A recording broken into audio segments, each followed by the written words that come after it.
voilà jërëjëf sëñ Cheikh Tidiane Samb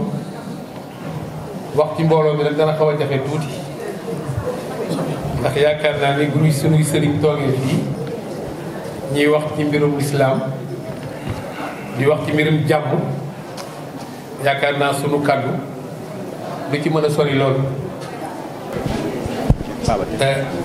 alhamdulilahi rabbil alamin am na nizil jalali wal kiram suma salatuhu maha salam ala rasuli murakal islami wa alihu wa sablihi lihlami wa baxdahu faasi wasiya nafinatun jamilatun sunfiya. ñu ngi nuyu mboolem jullit yi fi toog yëpp di nuyu sunu sëriñ yi di nuyu shérif di nuyu imaam yi nga xam ni ñëpp ñu ngi fi tey pour ñëw wuyu si tey bés bii nga xam ni dañu koo jagale mbirum lislaam te boo nee lislaam yaakaar naa ñëpp xam ne lislaam arab mooy paix. lislaam nag bu ñu koy wax ci kanamu kilifa yu mel nii dañ ciy wax loo xam ni lu ñuy dund la ndax ñëpp xam nañ ni jàmm moo jiitu ci lépp loo mën a indi boo amul jàmm rek du sotti te jàmm jooju nag ñëpp dañ ko war di ñaan ndax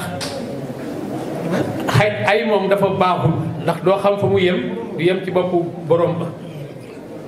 moo tax lu mel nii bu amee Cheikh Tidiane woote bu mel nii nga xam ni ñëpp la boole amul benn tarixa bu mu jël teg ca borom ma dafa ne lislaam te bu ñu nee lislaam rek yaakaar naa ni tarixa yëpp la. jàmm nag ni ma ko waxee léegi rek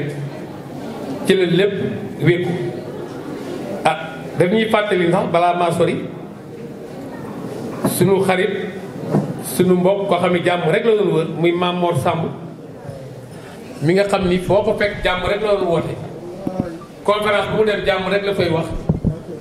ba sunu borom moom ko ñu koy ñaanal yàlla na ko yàlla xare àjjana yàlla na fekki ay sëriñam Cheikh Ahmed Tidiane Chérif ak Serigne El Hadj Malick Sy dañoo toll nag ci jamono joo xam ni yëngu-yëngu bari na ci réew mi foo mën a dem rek coow la bari na fa bu dee ci politique bi coow laa ngi fi nga dem ci sport bi mu am coow nga ñëw ci social bi sax léegi coow daf ciy am loolu nag bu amee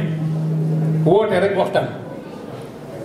ndax élection yi ñu ngi jëm ci ay élection yoo xam ne dégg ngeen coow li bari na lool ku ci nekk fa nga téye yaa nga fa téye di wax te loolu nag bu ñu toogul waxtaan ak nit ñi yaakaar naa ni dana jur leneen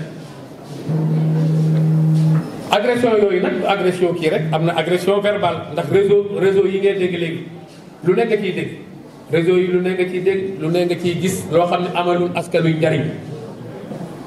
te loolu nag autorité religieuse yi dañ cee war a jóg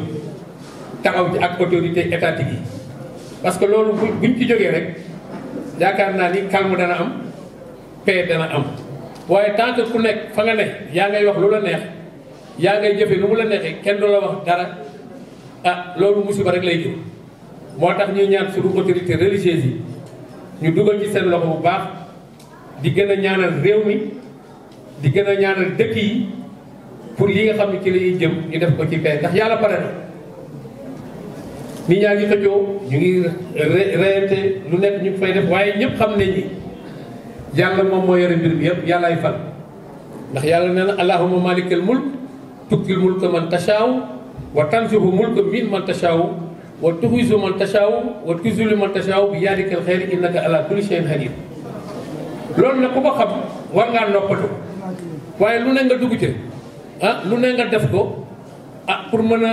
xeex sa borom wala nga wax yu ñaaw wala nga dëkkal nga fu mu dëkkul loolu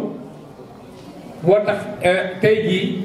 bu ñu nee cohésion sociale waa ANSAR ñëw taxaw ONG bi defar lu mel nii nga xam ni mën naa wax ni bariwul sax ci réew mi ndax ku ci nekk da nga toog sa boor rek di woote waaye lu mel nii bu amee dañ ko ciy gërëm bu baax sant ci waa ANSAR ak organisation bi ñu àndal yëpp ONG bi di leen gërëm leen yëpp préfet nag dafa empêché wu moo tax mu ne ma naa fi jaar ziyaare nag mboolem ñi fi toog ñëpp di leen wax nag ñu ñaanal réew mi ñaanal imaam yi ñaanal xalif généraux yi fi nekk yëpp ñaanal jullit yi pour lépp lu ñuy jublu daal ñu def ko ci jàmm jeexal ko ci jàmm